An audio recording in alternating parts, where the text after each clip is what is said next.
সাবেক জনপ্রশাসন মন্ত্রী ও মেহেরপুর ১ আসনের সাবেক সংসদ সদস্য ফরহাদ হোসেনকে গ্রেপ্তার করেছে র্যাব।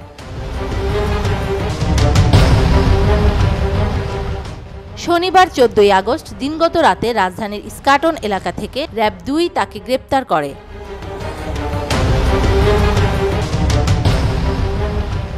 গ্রেফতারের বিষয়টি নিশ্চিত করেছেন আদাবর থানার ভারপ্রাপ্ত কর্মকর্তা ওসি মাহফুজ ইমতিয়াজ ভূঁইয়া। তিনি জানান, সাবেক জনপ্রশাসন মন্ত্রী ফরহাদ হোসেনকে গ্রেফতার করেছে র্যাব। পরে র্যাব তাকে আদাবর থানায় হস্তান্তর করেছে। গত ৫ই আগস্ট বৈষম্য বিরোধী ছাত্র আন্দোলন চলাকালীন ছাত্র জনতার উপর গুলিবর্ষণ ও হত্যার ঘটনায় মামলা হয় তার বিরুদ্ধে। সেই মামলায় তাকে আদাবর থানায় হস্তান্তর করা হয়েছে। অভিযোগ রয়েছে, ২০১৪ সালে অনুষ্ঠিত ১০ম জাতীয় সংসদ নির্বাচনে উড়ে এসে জুড়ে বসার মতো আওয়ামী লীগের মনোনয়ন নিয়ে একতরফা নির্বাচনে এমপি নির্বাচিত হন ফরহাদ হোসেন।